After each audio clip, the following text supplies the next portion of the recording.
Muy bien, damos la bienvenida en el estudio de los desayunos de 24 horas a la asambleísta de Creo, Lourdes Cuesta. Buenos días, Lourdes. Bienvenida a nuestro programa. Bueno, usted es la proponente de la nueva Ley de Libertad de Expresión. Cuéntenos en qué se diferencia y en qué mejora y cómo garantiza la libertad de expresión a los ecuatorianos. Bueno, Janet, muchas gracias por la invitación. Un saludo a quienes hoy nos están sintonizando a nivel nacional. Bueno, ¿qué es lo que cambia? Primero que nada, nuestra ley de libertad de expresión, como se llama, es una propuesta de campaña de Guillermo Lasso, eso no tenemos que olvidar. Es algo que nosotros ofrecimos a los ecuatorianos y por eso los ecuatorianos confiaron en nosotros. De hecho, la propuesta era que esta ley, se incluya dentro de la consulta popular, una pregunta para que los ecuatorianos nos digan si estaban o no de acuerdo con que siga en vigencia o esta se derogue. Sabemos lo que sucedió, así que desde el legislativo estamos planteando una ley que garantice exclusivamente la libertad de expresión, no restricciones, que los ecuatorianos tengamos ese derecho fundamental de ser informados como los comunicadores, los medios independientes de comunicación nos informen sin sentirse perseguidos, sin ser sancionados y sin tener detrás un organismo que siempre esté pendiente de buscar el mínimo detalle para sancionar. A ver, la actual ley de comunicación, aprobada en junio del 2013, el principal problema que tiene es que está llena de subjetividades y está sujeta a la interpretación de la autoridad de turno y a los intereses políticos, partidistas que tenga esa autoridad. Eso ya lo probamos. Así es. ¿Cómo evitar esto? ¿Cómo limpiar el cuerpo legal de todas las subjetividades que tiene? ¿Esto es algo nuevo totalmente o es una reforma, es decir, una parchada de la ley anterior? No, Janet, lo que estamos haciendo con este proyecto de ley es derogar la actual ley de comunicación. Durante 4 años de vigencia de la ley de comunicación en Ecuador, esto es lo que hemos tenido. Esto es lo que hemos tenido. 859 procesos en contra de medios y periodistas, y creo que no debo ni siquiera comentar mucho aquí en el canal porque ustedes han sufrido la constante persecución de quienes supuestamente están llamados a velar por la comunicación en el país. 401 procesos iniciados de oficio y funcionarios públicos, 458 denuncias, tenemos 527 sanciones, 324 sanciones que corresponden a multas, 137 amonestaciones escritas y 54 fueron obligados a pedir disculpas públicas y tenemos un total aproximado de recaudación de multas de $531.000. Esto es el resultado de la ley de comunicación durante 4 años. Claro, cuando vemos $531.000, decimos, bueno, ¿qué pasó con esta plata? Estamos viendo que se quebraron medios de comunicación pequeños, radios, y las constantes multas que se han estado planteando, ¿qué es lo que han conseguido? Que el periodismo de investigación cada vez sea menor en el país. Creo que es el momento más adecuado para que nos demos cuenta lo necesaria que es una prensa independiente, una prensa libre que nos pueda informar con lo que vivimos hoy en el país. El caso Odebrecht, que tiene a todo el país conmocionado, nos tiene a todos preocupados, incluso en la Asamblea Nacional, que no podemos seguir trabajando tranquilamente mientras esto no se solucione. ¿Cómo nos enteramos? Por la prensa internacional. Si es que este escándalo no saltaba a nivel internacional, yo me pregunto, ¿nos enterábamos en Ecuador? ¿Tendríamos hoy un vicepresidente de la República preso? ¿Tendríamos hoy funcionarios cuestionados? Esa es la pregunta que yo me hago. La ley de comunicación actual, entre los principales problemas, críticas, cosas absurdas que tiene, están 2 y quisiera hablar sobre ellas. Una es que se haya usado esta ley para declarar a la comunicación como un servicio público. Y la otra es, quisiera que hablemos sobre el famoso artículo que, si no me equivoco, es el 26 del linchamiento mediático. Eso ha sido motivo de burla y motivo de risas a nivel internacional. Por la manera en la que se aplica, y de ahí les cuento cómo se aplicó aquí en este canal, que fue no solamente absurda, sino descarada y abusiva. Recuerdo aquella vez que interrumpieron su programa durante 8 minutos para hacer lo que ellos llaman linchamiento mediático en contra suya y de su programa. Lo que pasa es que esta ley actual tiene un grave problema. Puede ser utilizada de una manera nefasta como fue utilizada por el expresidente Rafael Correa. Puede tener un cambio de forma en la actualidad con el actual presidente Moreno, pero sigue ahí. Puede dentro de 4 años venir otro tirano y nuevamente utilizar esta ley como fue utilizada anteriormente. Así que los ecuatorianos tenemos que estar protegidos. El famoso linchamiento mediático. Lamentablemente en este país estuvimos 10 años acostumbrados a que se legisle, a que se administre justicia, a que se sancione los días sábados frente a un micrófono. Ahí los ecuatorianos sufríamos linchamiento mediático. Como digo, a ustedes, los comunicadores, no hace falta ni siquiera que les diga la etapa de horror que vivimos. Y los ecuatorianos comunes y corrientes, ¿cuántas veces se nos mencionó en la sabatina? Pero nosotros no teníamos derecho a la réplica. O el famoso derecho a la réplica que ellos utilizaban al cortar un programa de televisión a cualquier hora para pasar sus cadenas nacionales. Pero en esta nueva ley está eliminado el tema del linchamiento mediático. Por supuesto. Janet, nosotros tenemos normas dentro de la legislación ecuatoriana que están ya para regular cierto tipo de cosas, como por ejemplo, nunca vamos a estar de acuerdo con que se haga apología de un delito, que se incite a la violencia en ningún medio de comunicación. Para eso hay jueces competentes, para eso está el Código Integral Penal. Y no poner este tipo de autoridades que de acuerdo al genio con el que se levantan, sancionan o no. 2 semanas atrás me parece que fue cuando colapsó este puente en Guayaquil, que no voy a decir ni el nombre en este momento para que no tengamos después problemas. La autoridad, ¿qué fue lo que hizo? Sacó una sanción o una solicitud al medio de comunicación de Guayaquil porque no le gustó el titular. Hemos tenido en el país un cambio de formas, más no de fondo en este momento con el gobierno. Sí, no nos insultan los días sábados y todos estamos agradecidos y aplaudimos.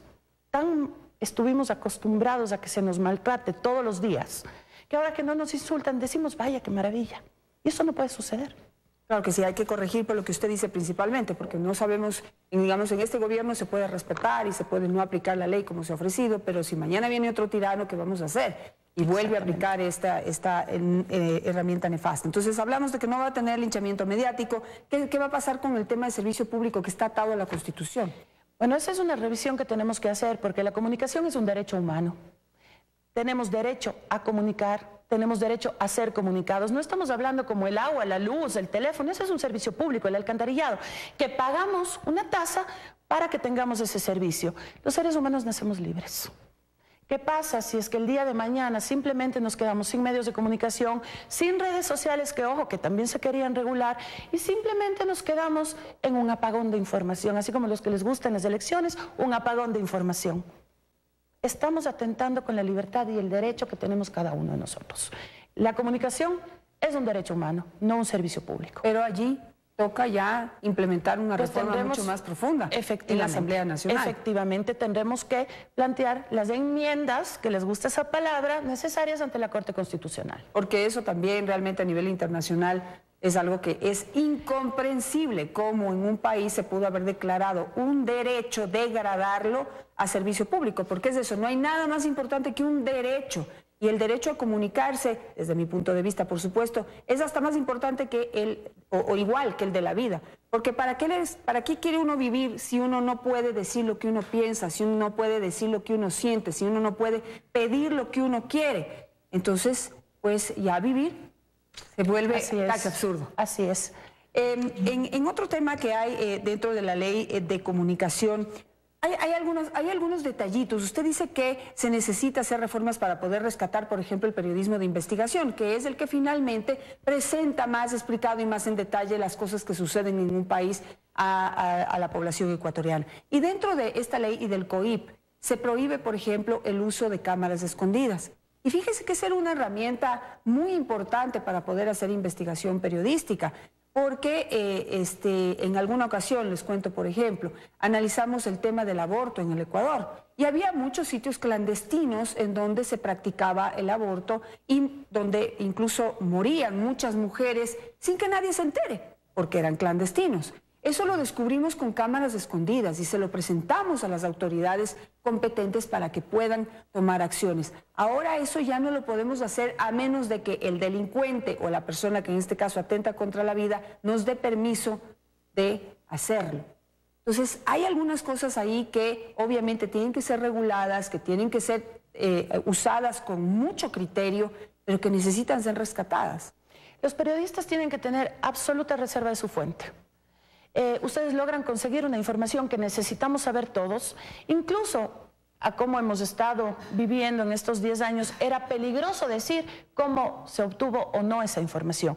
La ley protege la reserva de fuentes, por supuesto. Y claro, no vamos jamás a pensar que un canal de televisión, un medio de comunicación en general, puede, por ejemplo, difundir un escrito anónimo que no tenga una responsabilidad ahí. Pero son los periodistas, son los comunicadores que en base a su formación, a su experiencia y sobre todo a su ética, podrán guardar las reservas de su fuente y, por supuesto, tener la responsabilidad de que esa información sea realmente obtenida de forma legal y que sea veraz. Exactamente. Ahora, hay un tema importante, es decir, esto de la responsabilidad ulterior, eso se mantiene. Es decir, no es que se puede publicar todo lo que uno quiera sin la responsabilidad que ello implica, sobre todo de parte de un periodista. Por supuesto. Y creo que todos los que ejercemos determinadas profesiones tenemos, sí, códigos de ética, que no necesitamos que sea el Estado ecuatoriano el que nos está diciendo cómo actuar o cómo no. Nos debemos a una profesión, nos debemos a una actividad y con esa ética es con la que tenemos nosotros que actuar. No vamos a creer que un canal serio de televisión va a sacar una información que su periodista, su comunicador, no ha verificado con anterioridad. Otras figuras que hay que regular, porque fueron aplicadas de una manera nefasta y abusiva, son el tema de la rectificación y la réplica. ¿Por qué lo digo? Por ejemplo, el tema de la rectificación de la réplica. Usted lo citó hace un momento, pero aquí lo que sucedió en estos últimos 10 años es que si esta entrevista no le gustaba a alguien del gobierno, entonces mandaban una réplica exactamente del mismo tiempo que dura esta entrevista, pero sin regular el contenido de esa réplica. Se dijeron muchísimas mentiras en esas réplicas que no pudimos ni cuestionar ni tocar. Nos tocó aguantarnos los insultos, las ofensas y también las mentiras que dijeron en esas réplicas, porque la ley solamente dice que una réplica, una vez sea solicitada, el medio de comunicación tiene la obligación de publicarla en máximo 72 horas, pero nadie regula lo que dice en esa réplica.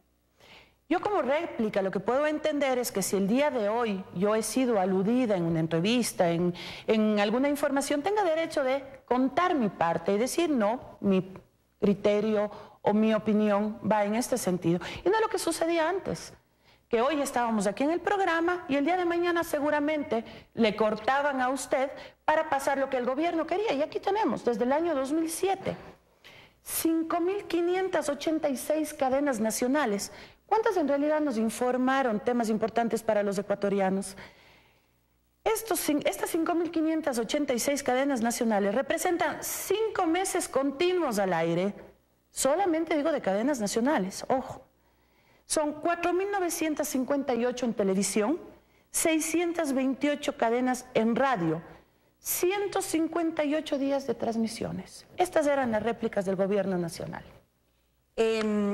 Otro asunto importante es que yo recuerdo siempre mucho al señor Mauro Andino, que era asambleísta de Alianza País y fue uno de los que promovió la aprobación de la ley de comunicación, y entre los argumentos que presentaban era que se necesitaba un cambio en la televisión, por ejemplo, un cambio en la radio, o sea, un cambio de fondo en el manejo de los medios de comunicación, en los contenidos de los medios de comunicación. Y lo que hicieron fue poner algunas reglas que la verdad no pasaron de la superficialidad.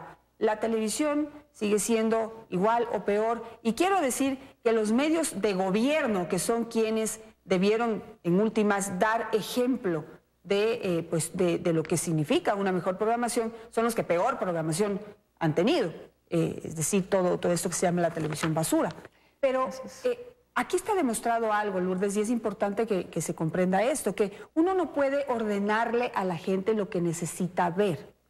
La mejora de la televisión va de la mano también de la educación que se le puede promover a la gente, dar a la gente para que exija un mejor contenido. Porque si no, pues usted puede poner aquí una maravilla de programación, pero si la gente no lo quiere ver porque no le gusta, no está de acuerdo con ese contenido, ni quiere que le mejoren su conocimiento, pues simplemente no nos ven. Atentamos contra la libertad de las personas. Este tipo de leyes que tratan a los ciudadanos como tontos nos dicen qué es lo que tenemos nosotros que ver. Si a mí no me gusta un programa, tengo la absoluta libertad de tomar el control remoto y cambiar de programa, y ya está. Lo mismo sucede con la radio, cuando nos dicen qué es lo que tenemos que escuchar. El Estado ha querido involucrarse en cada una de las decisiones de los ciudadanos. ¿Qué vemos en la televisión? ¿Qué escuchamos en la radio? ¿Qué compramos en el supermercado? ¿Qué se les enseña a nuestros niños en las escuelas? Dejando por completo esa autonomía que tenemos los seres humanos para saber decidir. Así que una ley no cambia la realidad, como usted acaba de decir. Tenemos los medios incautados, hoy medios incautados quebrados, que no es que sean medios culturales o que estaban promoviendo la educación o que estaban promoviendo que los ecuatorianos cada día aspiremos más a escuchar ópera o que estemos viendo programas culturales en general. Seguimos viendo la misma programación de antes. Claro, es que hay que entender la cultura de cada pueblo, de cada comunidad, porque puede, digamos, la música clásica ser un referente, digamos, general, internacional de cultura, pero quizá aquí tenemos otros intereses culturales, como por ejemplo la bomba en el Chota, que nos pueden cantar, nos pueden cantar el pasillo, o sea, hay muchísimas, hay que entender las raíces culturales de cada país para poder decir esto es cultura y hacia esto es a donde tenemos que ir en los medios de comunicación. Los temas más sencillos todavía. ¿Qué pasa con esa persona que tiene un trabajo estresante durante todo el día y simplemente llega a su casa, prende la televisión y quiere ver cualquier cosa que le desconecte de su trabajo? Entretenerse, simplemente. Está en su absoluto derecho. ¿Quién se cree el Estado ecuatoriano para creerse moralmente superior y decirnos a nosotros qué tenemos que consumir o qué no tenemos que consumir? Y este último punto, pues todo esto que hemos hablado va de la mano del famoso interés público, que no lo puede decidir ni regular, digamos, el gobierno de turno, acorde a su interés público, a sus intereses partidistas, particulares y demás. Eso también está en la ley actual y eso también hay que eliminarlo. Y ojo, que a nombre del interés público se han cometido atrocidades durante estos 10 años.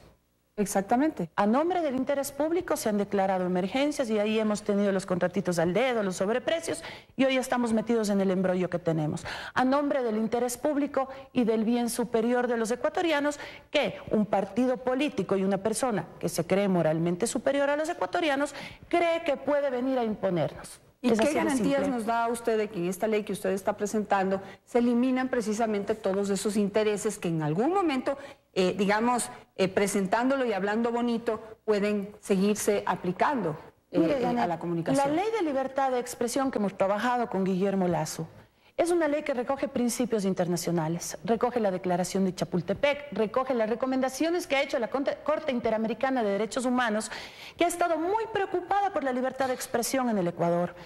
No estamos descubriendo el agua tibia, estamos respetando los principios internacionales que protegen la libertad de expresión, que protegen que cada persona pueda expresarse libremente sin sentirse perseguido. Me quedo con eso. Muchísimas gracias, Lourdes Cuesta, y vamos a ver qué es lo que pasa en la Asamblea Nacional con este proyecto que se presenta en este momento, que por supuesto debe estar sometido al debate público.